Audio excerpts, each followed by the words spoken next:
As a డాక్టర్గా sample ఎన్ని రోజులు ఉంటుంది, తీసుకుంటే అది ఎట్లా డీటాక్సిఫై అవుతుంది, ఏ రకంగా డీటాక్సిఫై అవుతుంది నాకు తెలుసు కాబట్టి అది ప్రజలకు కూడా తెలియజేయాలి. ఇన్ని రోజులు రానోడు ఇలా బయటకు వచ్చి ఎందుకు శాంపుల్ టెస్ట్ ఇస్తా ఉంటుండనే విషయాలు కూడా చెప్పాలి కాబట్టి చెప్పడం జరుగుతుంది. అండ్ మళ్ళీ ఆయనే తీసుకున్నప్పుడు చూసినప్పుడు ఆయన ప్రవర్తన చూసినప్పుడు మళ్ళీ ఎట్లా తీసుకుంటూ ఎప్పుడు తీసుకుంటున్నారని అర్థమవుతుంది. 100% ఆ రోజు బహిరంగంగా మళ్ళా రోజు చెప్తాం, దమ్ముంటే నువ్వు వచ్చి డ్రగ్ శాంపుల్ టెస్ట్ ఇవ్వమని చెప్పి తప్పనిసరిగా ఆ రోజు ఆధారాలతో సహా బయట పెట్టడం జరుగుతుంది. ఈరోజు నా దగ్గర ఉన్న విషయం కూడా నిన్న కేదార్ తోటి మాకేం సంబంధం అని ఆయన చెప్పిండు. నేను ఈరోజు క్లియర్ కొట్టి చెప్తున్నా, రాజ్ పాకాల్ అనే వ్యక్తి ఎవరు, వాళ్ళ బామ్మర్ది రేంజ్ రోవర్ కార్ వాడతాడు. ఆ రేంజ్ రోవర్ కార్ ఎవరు ఇప్పించారు, ఏ కంపెనీ పేరు పైన ఉంది, ఆ కంపెనీ కేదర్ది అశ్విన్దా కాదా, కాకపోతే బయటికి వచ్చి చెప్పమను కేటీఆర్ని.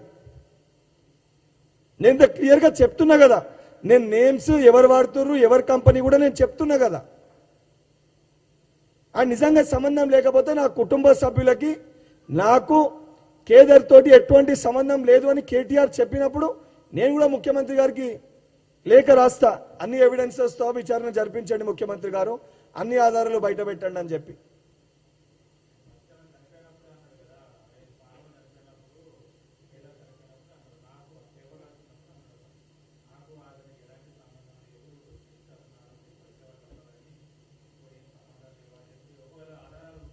మంత్రిని కలవనీకి వచ్చి వాళ్ళ ఆఫీస్లనో లేదా ఇంటికాడనో వచ్చి కలిసి రిప్రజెంటేషన్ ఇచ్చిపోతే ఎవరికి కూడా ఎటువంటి అనుమానాలు ఉండే ఎటువంటి సందేహాలు ఉంటాయి.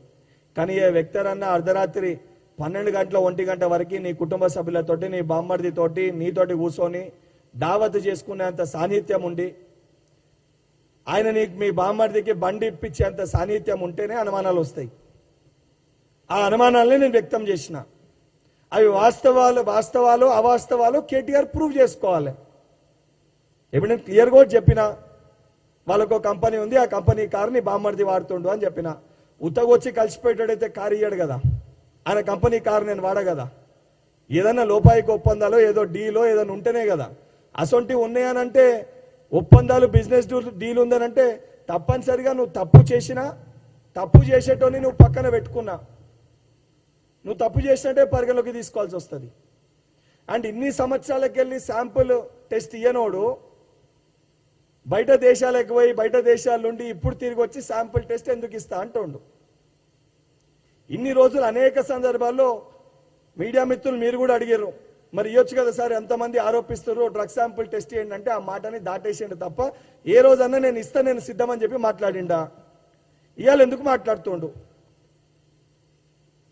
అంటే ఆ 3 నెలలు సమయం తీసుకొని డిటాక్సిఫికేషన్ తీసుకొని బయట దేశాలకు పోయి నిజంగా శాంపుల్ టెస్ట్ చేస్తే దొరుకుతుందా దొరుకుతలేదా అని వెరిఫై చేసుకొని ఇవాళ బయటికి వచ్చి తిరిగి వచ్చి శాంపుల్ టెస్ట్ చేసుకోరని చెప్పి మాట్లాడుతుండు.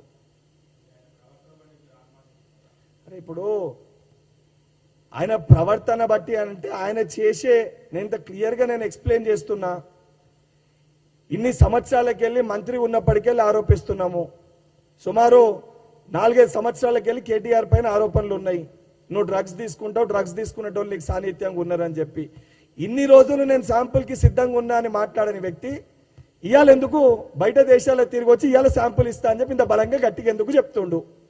స్ట్రైట్ క్వశ్చన్ నేను అడిగేది, నేను స్ట్రైట్గా చెప్తున్నా, నువ్వు బాడీని డీటాక్సిఫై చేసుకున్నావు, బయట దేశాలకు పోయినావు, చెక్ చేసుకున్నావు, దొరుకుతలేదని తెలిసినాక 1-2 సార్లు, ఒక దేశం కాదు 2 దేశాల్లో పోయినావు, వెరిఫై చేసుకున్నావు, దొరుకుతలేదని తెలిసినాక ఇప్పుడు వచ్చి నేను ఏ టెస్ట్ కన్నా సిద్ధమని అంటున్నావు. నేను డైరెక్ట్గా ఆరోపిస్తున్నా.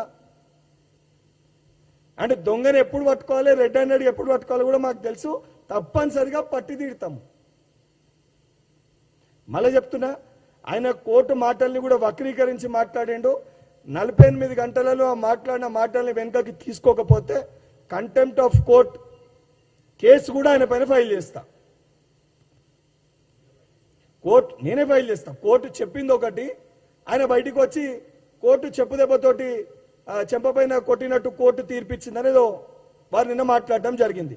కోర్టు చెప్పింది ఏంది, వారు మాట్లాడింది ఏంది, కోర్టు మాటల్ని కూడా వారు వక్రీకరించి మాట్లాడారు కాబట్టి తప్పనిసరిగా ఆ విషయాల్ని కూడా తీసి వారిపైన కంటెంప్ట్ ఆఫ్ కోర్టు ఫైల్ చేయాల్సి వస్తుంది.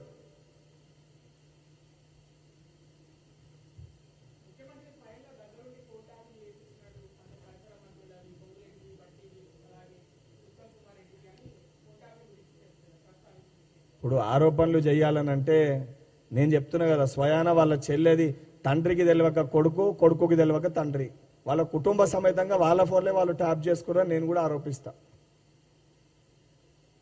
వాళ్ళు చేసిన ఒక కథ ఈరోజు మేం చేస్తున్నామని చెప్పి